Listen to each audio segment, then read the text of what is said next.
Hi, I'm Jody Cormack. I'm Vice Provost for Academic Programs and Dean of Graduate Studies, and we're so pleased to be here with you today to talk about our repopulation efforts, kind of past, present, and future. It's an interesting time. We happen to be filming this on the day of the year anniversary of the World Health Organization declaring a worldwide pandemic. And it seems to be a time of reflection on how this last year has changed for us. So what I'm going to do is ask each of these amazing people to talk a little bit about who they are and what their normal jobs are, and then how those jobs have changed in the last year based on our pandemic mitigation responses and repopulation efforts. I'm going to go ahead and start with Michelle Laws.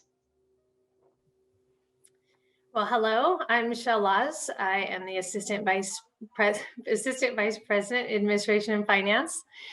My job before COVID was really to support the division, which I did mostly through special projects. I also was in charge of event services and business continuity for the campus. So when COVID happened last March, the event services piece came to an abrupt halt because we stopped all events on campus. Business continuity, that ramped right up because it was very important for us to figure out what services we were going to continue to offer and how we were going to offer those services, how to continue business, both at that time and throughout the last year. And I continue to do the division support, the special projects, but admittedly, most of the projects are related to COVID. So, being on the repopulation committee, the vaccine clinic committee, most projects are related to COVID now. Thanks, Michelle. What Michelle isn't saying is she really coordinates all of us. So she really coordinates all of our interdivisional efforts. And I will say that has been an amazing thing for me in this past year, is to get to know so many people in other divisions that I normally wouldn't have worked with, including everyone here on the call today. And Michelle is really crucial in helping to keep us all together and running in the same direction. So thanks, Michelle. Pia Bose. Hi, folks. My name is Pia Bose, and I'm the Dean of Students here at Cal State Long Beach. In general, my role on campus is to provide support and advocacy for all of our students. I oversee our student life and development team, as well as work with our CARES team. And, in person and virtually, our team is still providing support and advocacy for all of our students. I think some of the changes are, obviously we're doing it virtually, and it's hard to not be in person with students. But we've also found that without commuting and some other barriers, that it's easier to be in touch with students on a regular basis. And so we've really appreciated that. Our team has worked really hard to provide and find additional and creative resources during this time to support our students and all of their health and wellness needs. Again, lots of creativity, lots of collaboration, and that's been a great positive piece of this experience. Thanks, Pia. So Pia basically, I think, is doing what she's doing ramped up times 100. I think, if she talks about CARES referrals, which are those referrals for students that are having difficulty, I think those have ramped up exponentially with people struggling during this time. And Pia and her group are doing a really great job trying to help everyone keep everything together. I think of that keep calm and carry on kind of, and I think of Pia when I think of that. So she really helps keep us all on the same calm track. George Alfaro. Hello, everybody. My name is George Alfaro. I am the Director of Environmental Health and Safety here on campus. Part of my goals is helping to create a safety culture on this campus and overseeing the health and safety of the campus community, making sure everyone goes home safely at the end of the day. During this past year, as you can imagine, it's been pretty chaotic for us in our department.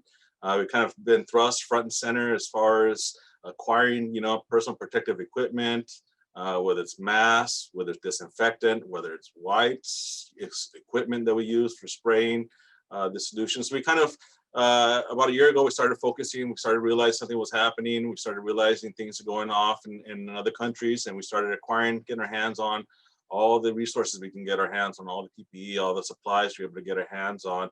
And then we started, researching and developing and coming up with guidelines for the campus. We know once we close the campus, we know that we would be eventually opening the campus sooner or later. So we started looking, researching, and developing guidelines, not only for the campus repopulation, but also for opening a building, for employees and students to welcome back. So it's been quite a year for us. Well, admit, I didn't even know we had an office of environmental health safety, right? And now it's like I have to talk to George about everything before we move forward. So I really appreciate George's efforts in helping to keep our campus safe.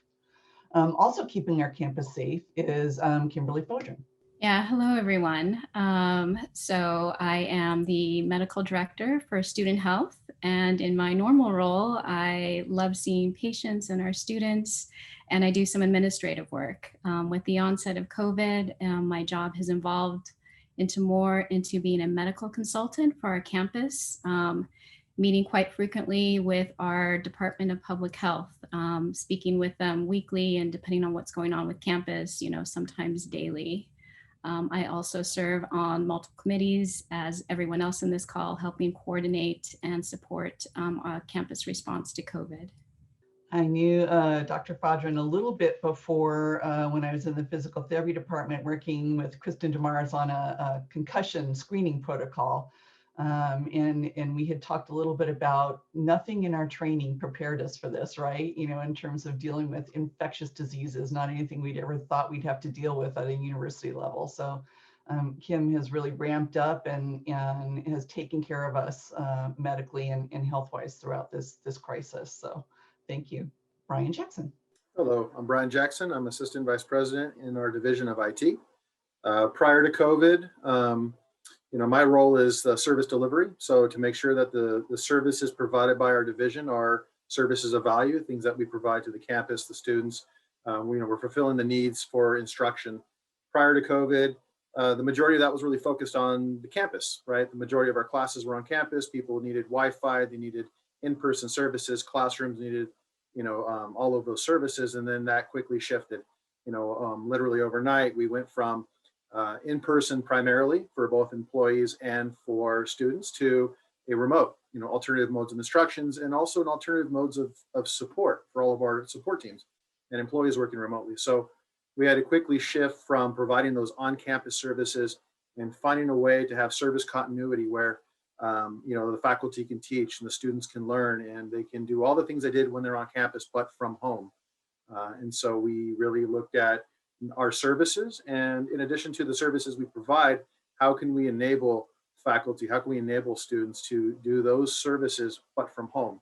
So hotspots and laptops and other technology services we don't traditionally provide, we quickly started to, we had to quickly adjust and pivot.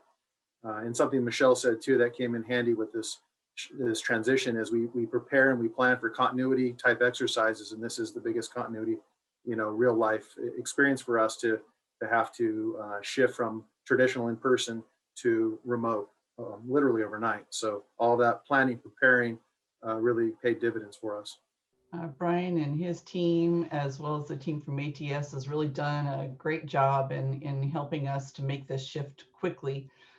All the infrastructure needs that we need, they're doing a great job with, even things down to the level of all the chiclets that we have to use to sign in, right? They designed and supported those, all those things that you don't think that you'll need. They were on it and they created those processes for us. So that was amazing. And then finally, one of my partners in academic affairs, Kirsty Fleming. Hello, I'm Kirsty Fleming. I'm the Associate Vice President for Faculty Affairs. And I would sort of say what Pia said for students, my office is for faculty members, right? So we are engaged with the faculty from hiring to retiring through their promotion process. So basically we support faculty. And I think in some ways, what's changed for us is sort of the intensity and pace, right? So everything's more intense, the pace is quicker, there's a lot more ambiguity. We're still dealing with the same things, hiring people, promoting people, helping people retire, supporting their needs. But I think the new aspect is we've had to spend a lot of time thinking about what impact has the pandemic had on the faculty? So for example, faculty are now teaching in very different ways than they did before. So we needed a whole different array of professional development, which was a partnership between the Faculty Centre from my office and Academic Technology Services. We found that the pandemic exacerbated inequities. So if you're working from home and you have children who are not in school, you're trying to juggle doing your own work with caring for your children and schooling your children. So what can we do to help caregivers? That was new to us. We found out that some of our faculty had been hit economically in ways that meant they had basic needs. They had housing and food insecurities. So how could we support faculty members to meet those needs? And then our promotion system, our faculty work has been affected. Many of them can't do their research, their teaching has changed. And we have written promotion standards. So many of them, the pandemic means they can't meet those standards. So how do we ensure that they're not penalized because of the circumstances? So I think the big change for us in terms of what we do is trying to analyze the impact on the faculty and then mitigate it. That's probably the biggest impact. And I know that Kirsten, your team have done a great job, and similar to Pia with CARES, you know, I think her team has had to deal with a lot of faculty who are struggling, much more so than they normally would be, as well as trying to help with the professional development needs of our faculty as we kind of go into this whole new mode. So they've been doing a great job. So we've already done some repopulation, right? So we're at, let's say about 3% of our sections are on campus, right? Just a very few. So we've been doing some repopulation, but now as we look towards fall, we're looking to ramp up a bit, not to hit any particular target or goal, but just to serve as many students as we can in as safe as a way as we can as we start looking towards fall. So we're still in the process of planning. So from your roles and from your perspectives, what are things that you're thinking about as we're looking to ramp up a little bit as we move into fall? I can briefly speak about technology. So, you know, one of the possible scenarios for repopulation that we have to think through is, where is the learning space? Now, obviously, we have classrooms that have, you know, all the facilities, all the Wi-Fi, all the needs are taken care of. But, you know, the possibility of moving into an outdoor space for learning is a real possibility. And so, looking at things like outdoor Wi-Fi, you know, not just having coverage, but having the density ability to handle, you know, 30, 40 people in a small space if things do shift that way. As well as places, giving students places to learn and study on their own, even when they're not in class. So looking at building our Wi-Fi capabilities across campus is something we've really focused in on these past year, and we continue to focus in on trying to build those out, not just in the traditional spaces like, you know, seating tables in the union, but looking creatively at like parking structures and under the solar panels where students feel safer in their cars, where they can, you know, study there. So we're really trying to think creatively and to provide those infrastructure services in non-traditional locations. That's great. Anybody else? George. I like to always kind of fall back on a formula that kind of we always will talk to when we're discussing with county health department. And the formula they always look at is if you limit your capacity and you add that with continual use of face coverings, you add infection control to that, which is proper hygiene for individuals, which is regular cleaning and disinfection. And then you add ventilation to that, then you're going to have a safe environment for people to come back. And that's kind of our goal, is to kind of make sure we're able to kind of put all these pieces together so we are able to bring folks back. And that's kind of what we've been looking at this past year. Well, and George, you know, I don't know if you want to expand on that a little bit, but talking about what you've done to prepare each of the buildings before it's been reopened. Right. And part of the development we've done is to come up with a protocol for buildings, right? So we have a protocol where we'll close out a building, we'll flush it with air just to make sure we get any stale air out, we get new fresh air introduced into the space. We'll go ahead and address ventilation. We'll increase the MERV filter ratings to as high as we can go. We're trying to get MERV 14s everywhere that the system can handle, which is kind of equitable to a HEPA filter, which is what's been recommended by so many guidelines and agencies out there. So we do that. Once we finish that, we'll go ahead and we will thoroughly clean from top to bottom every space in that building.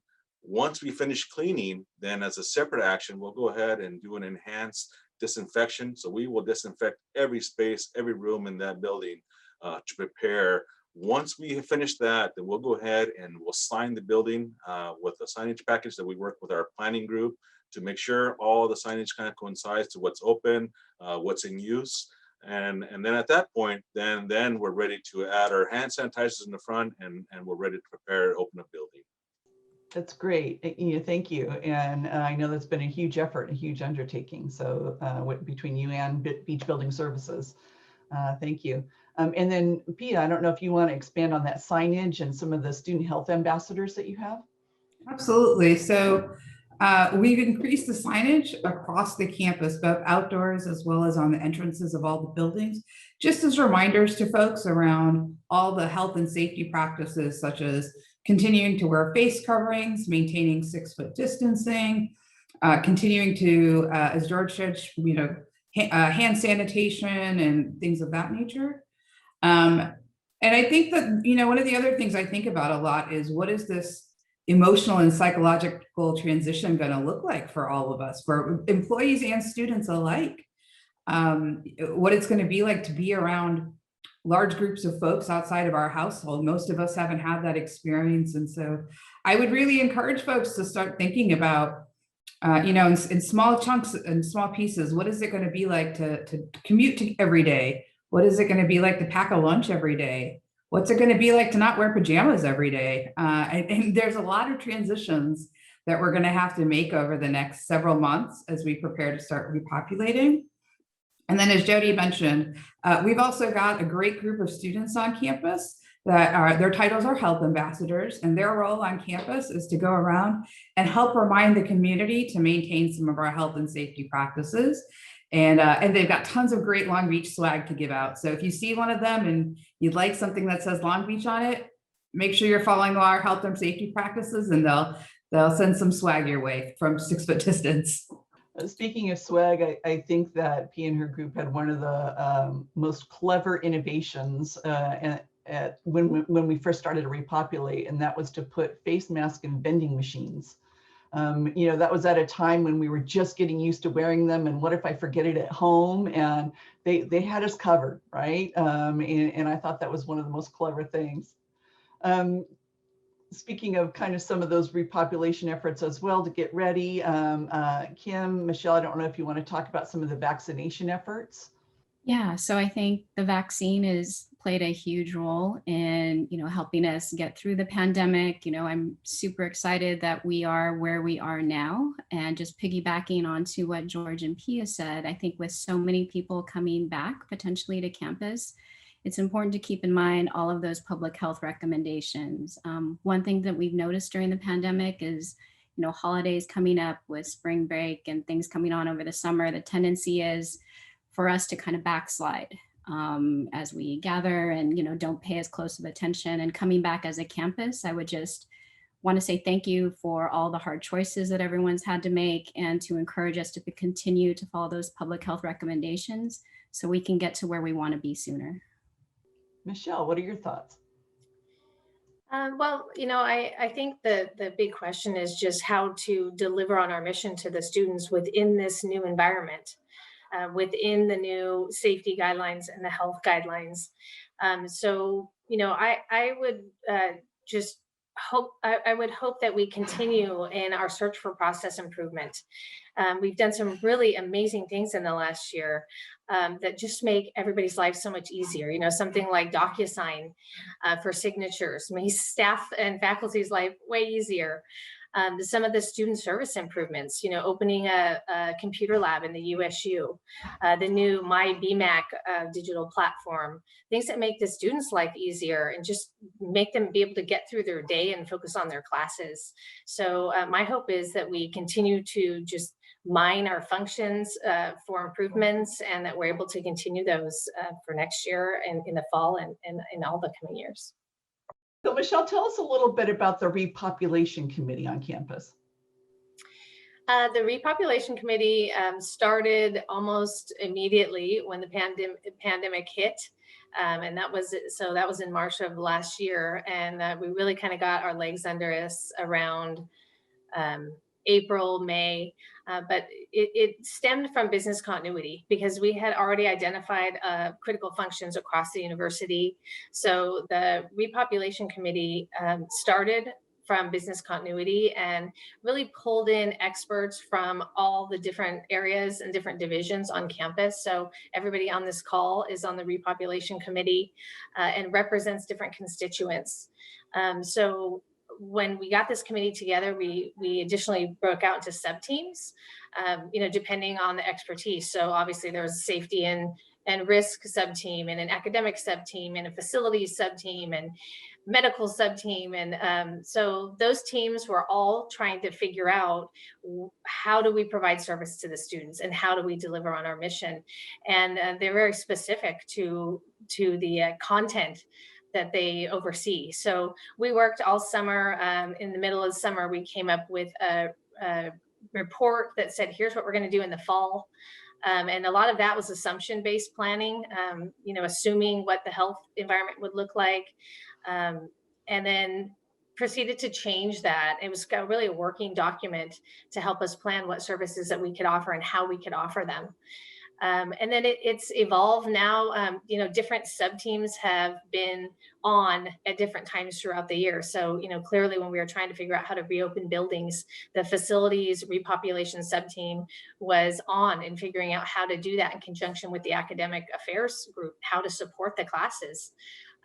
Now we're getting into more employee repopulation and looking at how do we transition folks back to campus, all the while the student sub-team was working on how to support those students who are both in person and all of those who were learning virtually. So the sub-teams are all working and we all come together throughout the month to talk about our progress, talk about what we see going forward. We have the health experts on the Repopulation Committee to guide us, and with changing guidance, we really have to remain nimble. We're changing week to week, and I think now we have a lot of those processes in place, and the Repopulation Committee has really helped to communicate. So that's the other big piece. We have a communication person on the committee and on several of the sub-teams. We have a strategic communication piece of repopulation.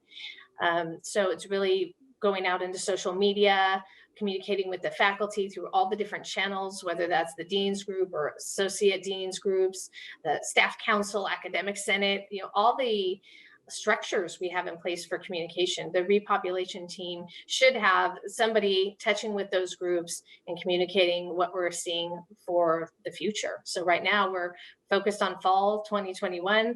And all throughout the year, it's just whatever next semester is coming up. It's that planning. So that's what the Repopulation Committee does. Jody and I work really closely together to kind of coordinate that group and bring the different sub-teams in and the experts in when needed, and then to disseminate that back out to the campus. That's great. It's been great to work with you on that. Thank you. You too. And I think it does fall into the category of just working with a whole group of people that I hadn't worked with before. And the team has functioned really well and has been very just productive and collaborative. And, I think to see the academic side of the house come together with the operations side and the IT side, it's really just been a pleasure and an honor to work on that committee. That's great. Thank you. That kind of leads me into my second question, which is, what has COVID taught you, or how has it surprised you in the last year? I think I'll start, and I can say really that one of the things that it's showed me and taught me is what an amazing campus we have and what amazing people we have on our campus. You kind of get used to working in your own little bubbles, and to move out of those bubbles and see what great people we have across this campus and how dedicated everyone is to our students. It really has been uplifting during a difficult time. So that's been a nice thing for me as part of this process. George, what do you think? Yeah, if I could add to that, Jody. I mean, for me, you know, working with I'm used to working with safety coordinators with a real special group. And this past year, obviously, you know, working with coordinators, whether it's ASM, everyone on this call, it's been really, really touching and humbling for me just to, you know, call upon someone that we need some help with something with IT. Brian's there to, you know, lift us up and bring a solution to what a problem we have. You know, if I'm looking at plans and I have a question, to be able to reach out to Kim and Dr. Fodden and be able to respond back, you know, just these relationships that we kind of developed over this past year, they will continue going forward, right? And I think it only makes us stronger as a unit and really helps us come together for one purpose, right? To defeating this pandemic and getting over this hump. It's been wonderful for me, and like I said, something we'll continue moving forward and, you know, carrying on with these relationships. Yeah, and if I can just add, I wholeheartedly agree. I think it's really pushed us to be more collaborative, right? Silos were broken down because there are things that we just can't do as our own organization. It really did take a cross-campus effort to continue on the path for, you know, instruction continuity and all those, making sure that service is provided. So really a collaborative effort, and everyone was willing to roll up their sleeves and do it, even if it's not something we don't traditionally do. We just did what we needed to do to make sure things kept moving. And, you know, insularly looking at our team in the Division of IT, just how resilient our staff are. And I'm sure it's the same for all of you. You know, we went from being at our desk from 8 to 5 or, you know, whatever the hour is to quickly working from home and really having no real drop off in level of service or effort. It's just people did things differently and they resiliently. And they did it with, you know, with pride and wanting to make sure that we continue to provide those services of value to our customers, to the students, the faculty, the staff. So we learned a lot about ourselves and how we can work amongst other groups on campus. So Kirsty, what advice do you have for faculty as we look forward to repopulation? I was just listening to what others said, and I agree wholeheartedly. I was thinking, you know, that Long Beach is such a strong campus because it has individuals who sort of have a can-do attitude and people who collaborate, and that's been very powerful. And I was going to sort of flip a bit to a word of caution, which is one of the things I think about is kind of the toll that's taken on many people, right? Because people really do want to make things work and make things happen and make sure the students don't suffer. So one of the things I think about and talk about with faculty members, and these are one of those things which it's sort of hard to say, you know, you stress that self-care is important. You can't care for others if you don't care for yourself. That we need to cut ourselves some slack, right? That we should do our best, but in some ways we have to make choices about what are our real priorities, right? Faculty members, and this is not exclusive to faculty members, often are very, very driven, right? A-type people.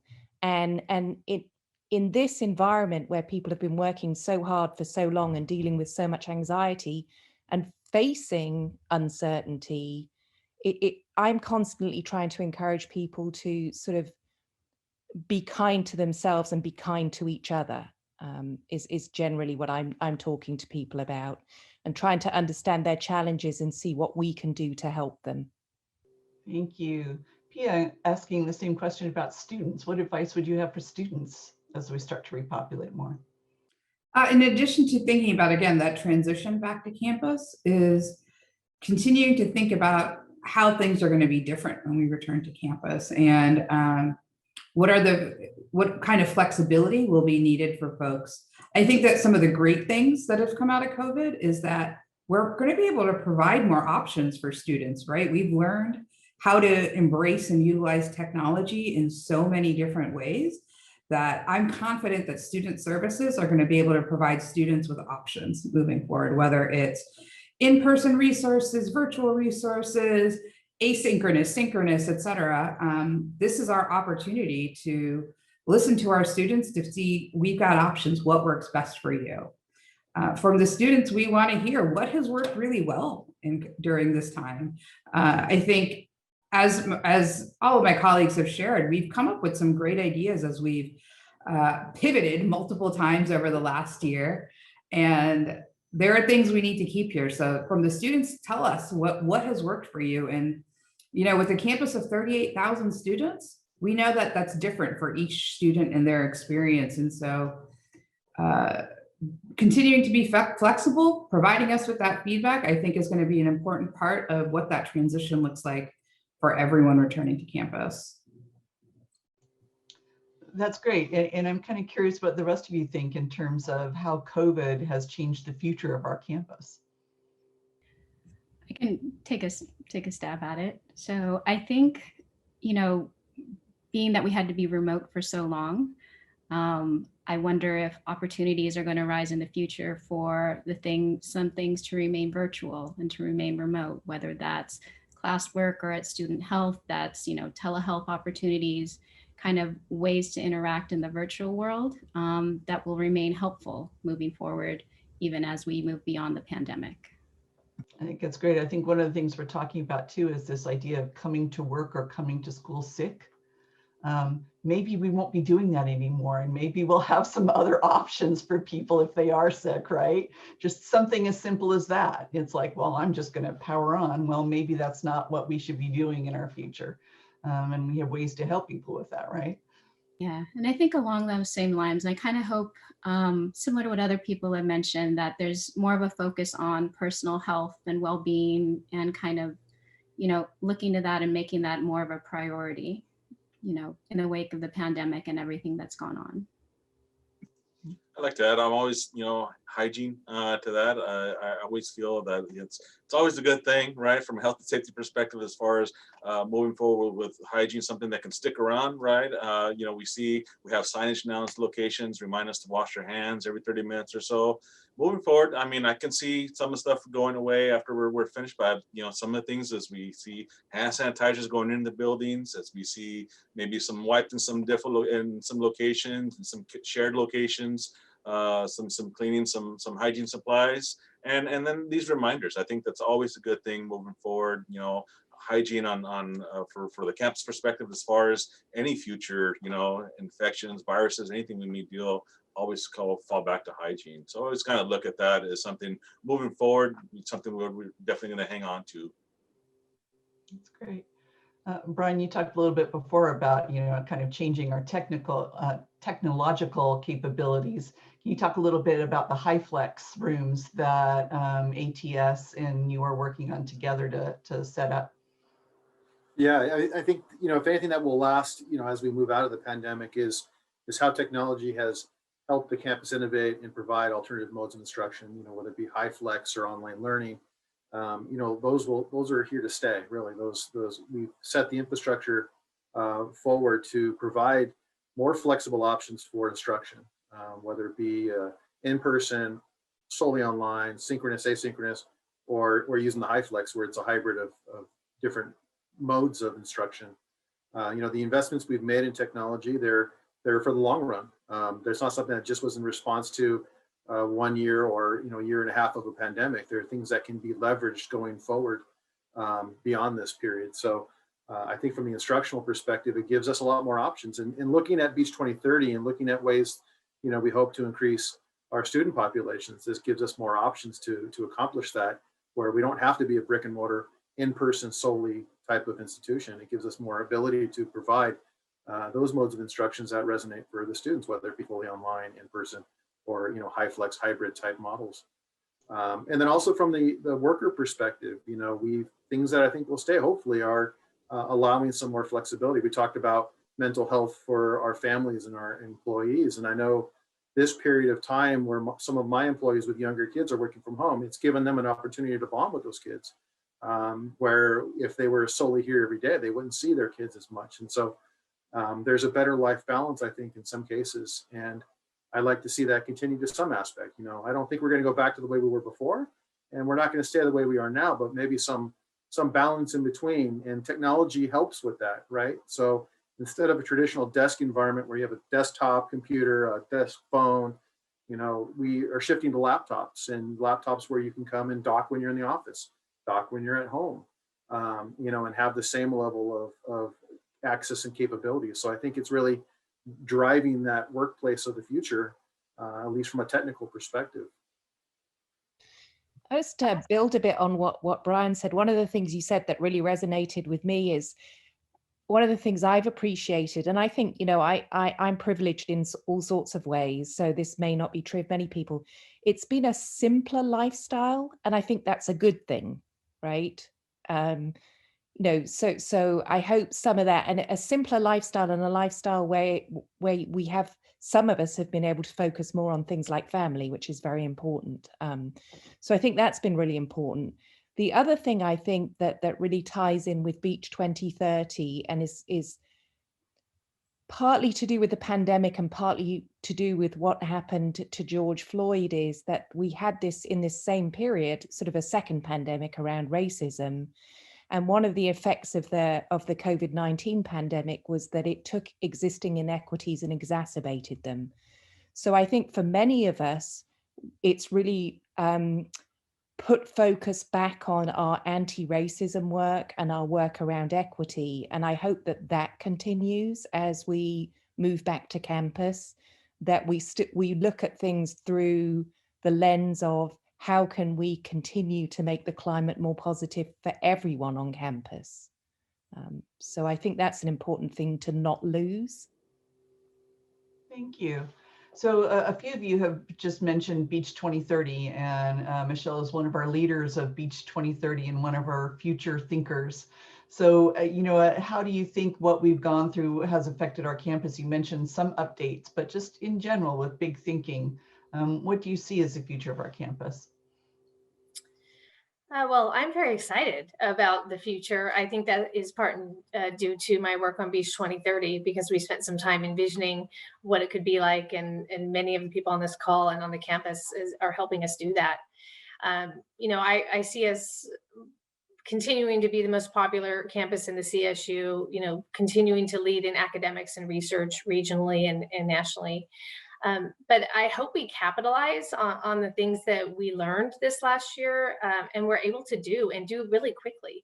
So something like partnerships, you know, partnerships, if you look at with Kaiser, with the VA hospital, with the city, all these things that we put in place, just to expand those into the future. You know, I see a future where we can increase our access through these partnerships and increase our reach to touch students, different types of students, and be able to sustain that through these partnerships. So, and I know that's a big part of Beach 2030. And you know, I was just so impressed this last year how quickly we were able to establish those partnerships, and they're just running so deep right now. And I hope we're able to continue that. So I know that we have been spending more time at home. Have any of you developed any new hobbies while you've been at home? Any new activities to try and keep yourself going during COVID times? I will jump in with that. So my wife and I picked up paddleboarding. So we try to find something we can do together and something that we can do where we're socially distant. And I'll say, you know, we never really had that sort of physical activity outside of walking, just her and I. So we made the investment in paddle boards, and we quickly fell in love with it. It's something we do every weekend, and it's great exercise. You're out with nature, you're doing it safely. And for us, it's a great opportunity just for my wife and myself to enjoy. Think it's something you'll keep up? Oh, for sure. That's great. Anybody else? Oh, I was going to say, I discovered the Food Channel, which I never have watched before. And I had tons of fun with my kids making all kinds of things. So I think I've definitely become a better cook, but I've also figured out how to just spend hours and hours watching that channel without making anything. So it's a huge time suck if you're looking for something to do, but it's been so fun over the last year. That's great. Pia? Taken advantage of the great weather that we have in Southern California. I think we are very fortunate to live here, and I've got a great setup with like tables and chairs to hang out outdoors and go to different parks, go to the beaches, safely hang out with folks. You know, I know the guidelines are 6 feet apart, but you know, we generally sit like 10 feet apart just to be careful. And just spending time outdoors has been, I think, one of the greatest gifts of this time for me. It's far more time outdoors than I generally spend. And it's been fun exploring and finding new parks in Southern California and new environments to hang out in. I think for me, I've had a little taste of the other side of COVID, where I have two boys in college, one in San Francisco, one in Channel Islands, and due to COVID, they've had to come home, and I think we've enjoyed their company at home. We never have the opportunity to have a senior in college living at your home while he's attending classes and be able to see him for dinner every day and do stuff on weekends with the boys. So it's really been unique experience in both ways, right? In one way, we're dealing with the issues, and the other way, I'm kind of dealing with the positive, I guess, any that I can get out of the COVID situation. So it's for me, it's been wonderful. Kim? So it's funny that Brian mentioned paddleboarding. My husband gave me a paddleboard for my birthday, which is over the summer. And so we've taken up paddleboarding as well, because you can socially distance. And then I managed to dust off my mountain bike and take that out a few times during the pandemic, which is something I wouldn't have thought of. Kirsty, I know you're a big walker. And I was going to say, I actually haven't started anything new, but what I've had is more time to do more of the things I enjoy. So I've always cooked. And, I've been able to cook. I cook every day, and I've tried out lots of new recipes. Apparently, I need to look at the Food Channel. I walk probably 7 to 9 miles a day, which it's my commute. So I walk in the morning, right? I walk at lunchtime and I walk at the end of the day. It bookends my work day. I can spend more time with my husband, kind of like George said, more time with family. So it's really just it's been an opportunity to spend more time doing the things that I enjoy and are important, but not anything new. I do miss traveling. I can say when this started, I had 2 puppies that were a little rambunctious, and being home has helped them calm down a little bit. And I must say, I'm proud that they haven't barked or jumped on me during this talk. So that's something to be grateful for.